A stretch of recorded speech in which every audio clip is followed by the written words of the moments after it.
Hey there, Mama, and welcome back to the Moms Overcoming Overwhelm podcast, episode 61. I'm Emily McDermott, and I am here beside you on this journey as we work together to declutter your home, head, and heart. One of the biggest things I hear from my mamas who are joining the Facebook group is that they feel unmotivated to declutter. And with everything we have going on in our busy lives, it's very easy to get stuck and to feel like we can't move forward. And that's one reason why I'm here. That's one reason why I've done this podcast. But I find that the best way sometimes to get ourselves motivated is to actually take some action, whether it be imperfect. It doesn't matter. I have learned as a recovering perfectionist that perfectionism is an illusion and causes me to procrastinate. So if you find yourself procrastinating on decluttering because you can't do it quote unquote the right way, or feel like you're just very overwhelmed, unmotivated, today I'm going to be sharing 5 questions to help you get unstuck on your decluttering journey. And so I definitely want, like I always recommend, that you have that notebook and pen close by. So what do you say? Grab the notebook and pen and let's dive into today's episode. Hey there, Mama. Are you tired of all the stuff crowding your home, calendar, and mind? Do you wish you could say goodbye to the endless to-do list running around in your head? Want to declutter but don't know where to start? You're in the right place. Welcome to Moms Overcoming Overwhelm, where you will find proven and practical solutions to declutter your home, head, and heart. Hi, I'm Emily, a wife, boy mom, and simplicity seeker. I struggled to get pregnant and felt overwhelmed until I discovered decluttering could create the physical and emotional space I needed to become a mom. Now, 2 kids later, I've transformed my life and motherhood by developing simple systems around decluttering, capsule wardrobes, kid stuff, cleaning and tidying, meal planning, time management, and more, and I can't wait to share them with you. If you're ready to reclaim the time and energy you crave, be present with your kids, and finally enjoy the life and motherhood you so deserve, let's kick overwhelm to the curb, shall we? Grab your lukewarm coffee, your notebook and pen, and clear off some counter space. Let's do this. Thanks to everyone who participated in the September giveaway. I am very excited to announce that after the spin of the Wheel of Names, if you go to wheelofnames.com, you can do this. It's actually a really fun way to do things with your kids. Like if they can't decide who's doing something first, you can always say, well, let's spin the Wheel of Names. So anyway, after the Wheel of Names, we were able to get Sarah Rolfing is the winner of our giveaway. So Sarah, I will go ahead and contact you soon. And thank you so much for participating. To everyone who left a written review in Apple Podcasts and also either did that or shared it with a friend. Thank you so much. I really appreciate it. Okay, so now we're going to dive into these 5 questions. And I have been thinking a lot about these, not only because of the coaching clients that I've been working with. I have a couple of in-person visits coming up here soon, but I'm also available virtually if you are not in the DC metro area. So you can always go to simplebyemmy.com/coaching if you want to learn more about that. But I was thinking about it in my coaching prep as well as actually church. We sang a song today called Make Room. And just this concept about being able to make room for what matters most, and that's what we're all about here. So if you are struggling to find the motivation to start or continue your decluttering journey, I think often we need to go back to our deepest why and remember that why we're doing it in the first place. And so I hope that these questions will help you in that regard. And again, I would highly recommend that you get a notebook and pen to write these down. I'm also going to recap them at the very end. So we're going to dive right in. So the first question is, what or who am I creating space for? Or another way you can say this is, what or who am I making room for?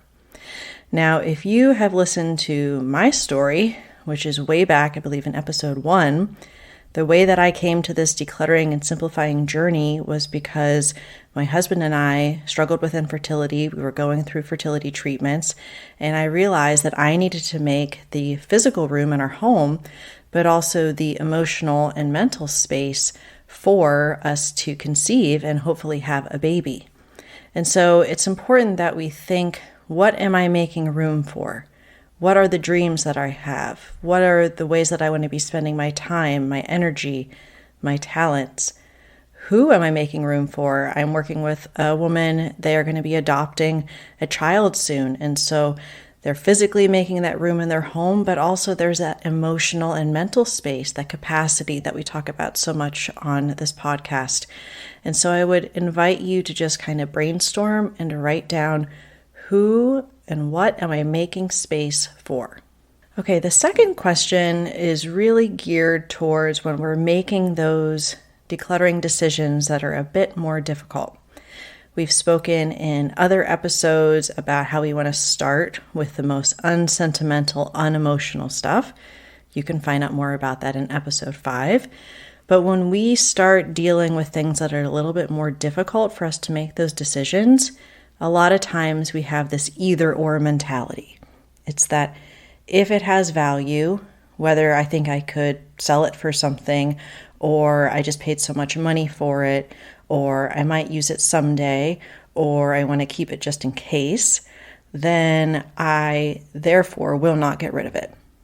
But what can really help us in this case is to have this and both can be true mindset about it. And what I mean by that is we can ask ourselves, can I recognize that this thing has intrinsic or extrinsic value? Meaning, extrinsic means that you could sell it for something. Intrinsic might mean that it's sentimental or it means something to you. And I could let it go to experience something better. Now, that something better might be that you get money for it. That something better might mean that you take that money and you're able to buy an experience for your family. Or it could be that we're able to free up our time, free up our energy, be able to be present with the people that matter most. All of those things are something better. So we can recognize that, yes, something has value. Yes, you might use it in some sort of aspirational future, and it's okay to let it go. Okay, question number 3 has to do with a visual. I hope that will be helpful.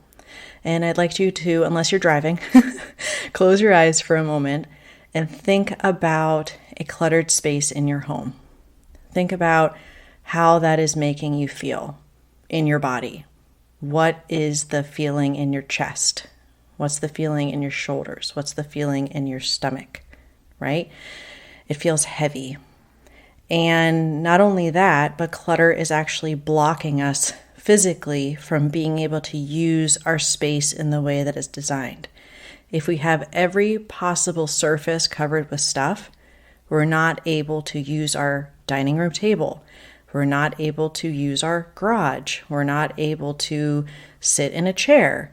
So I want you to ask yourself this question. How is clutter a physical, emotional, and mental roadblock in my life? And what is it blocking me from?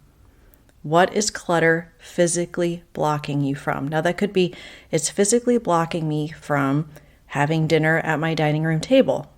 Well, sure, that's a very literal answer, and that's fine, but think a step further. It's blocking you from being able to eat at your dining room table, which means that you're not able to connect the way that you want with your family members. And if you want connection, and if you want to be able to be with your family, love them well, be the wife and mom that you're called to be, then it is blocking you from being able to do that. So I would invite you to think about that and journal on that a little bit. Number 4 is a question that can be used for any area of your life where you feel stuck. And the question is, what will happen if I do nothing? What will my life look like in 1 year if I do nothing?